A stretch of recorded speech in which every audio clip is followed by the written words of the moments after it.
Hi, నేను మీ doctor Manoj Lankapalli from Lankapalli physiotherapy clinic. చాలా మంది పేషెంట్ చేసే మిస్టేక్ ఏంటంటే, వాళ్ళు మెడిసిన్ వాడతారు. ఫర్ ఎగ్జాంపుల్ మోకాళ్ళ నొప్పికి మెడిసిన్ వాడుకుంటారు. తగ్గిన తర్వాత ఒక ప్రింటెడ్ ఫార్మాట్‌లో ఎక్సర్సైజ్ షీట్ చూపించి, "ఈ ఎక్సర్సైజ్ నేను చేశానండి. అయినా నొప్పొస్తుంది" అని అప్పుడప్పుడు మనల్ని కన్సల్ట్ చేస్తా ఉంటారు. సో, ఇక్కడ చేసే పెద్ద మిస్టేక్ ఏంటంటే, మీరు ఎప్పుడైతే ఆ ఎక్సర్సైజ్ ప్రింటెడ్ ఫార్మాట్ ఉన్నిందో, సో, దాంట్లో మీకు బేసిక్ ఎక్సర్సైజ్ అంటే ఏబీసీడీ లెవెల్ ఎక్సర్సైజ్ మాత్రమే ఉంటాయి. సో, మీరు ఎంత కాలం చేసినా ఏబీసీడీ ఎక్సర్సైజ్ మాత్రమే చేస్తా ఉంటారు. సో, నెక్స్ట్ లెవెల్ ఆఫ్ స్ట్రెంథెనింగ్‌కి మీ బాడీ స్ట్రెంత్ బట్టి కావాల్సిన ప్రోగ్రెస్ అనేది మీరు ఫిజియోథెరపిస్ట్‌ని కన్సల్ట్ అయినప్పుడు మాత్రమే ఇప్పుడు వరకు చేయగలిగిన ఎక్సర్సైజ్‌ని బట్టి నెక్స్ట్ లెవెల్ ఎక్సర్సైజ్ మీకు టీచ్ చేస్తారు. అండ్ వెయిట్ ఎంత యాడ్ చేయాలి, అండ్ ఎన్ని రిపిటేషన్స్ చేయాలి, ఎన్ని సెట్స్ చేయాలని వాళ్ళు గైడ్ చేస్తారు. ఈ సెకండ్ థింగ్ ఏంటంటే, ఈ ప్రింటెడ్ ఫార్మాట్ ఎక్సర్సైజ్ అన్ని ఎక్సర్సైజ్ అందరికి అన్ని సార్లు సూట్ అవ్వకపోవచ్చు.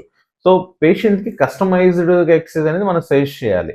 రెండోది, ఈ ప్రింటెడ్ ఫార్మాట్ ఎక్సర్సైజ్‌లో మనం చేస్తున్నప్పుడు అదేదో ఒక్కసారి, 2 సార్లు చూస్తాము. మనం చేస్తున్నప్పుడు చేయాల్సిన టార్గెట్ మజిల్ అనేది కొన్నిసార్లు టార్గెట్ అవ్వకపోవచ్చు. For example thigh muscle target చేయాల్సిన దగ్గర మనకు తెలియకుండా హిప్ మజిల్స్ టార్గెట్ అవుతాయి.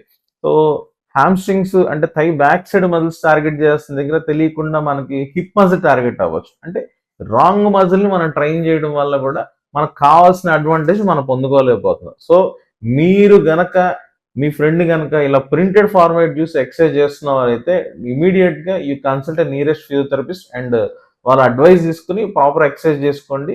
స్ట్రెంథెనింగ్ యొక్క బెనిఫిట్ మీరు పొందండి. Thank you.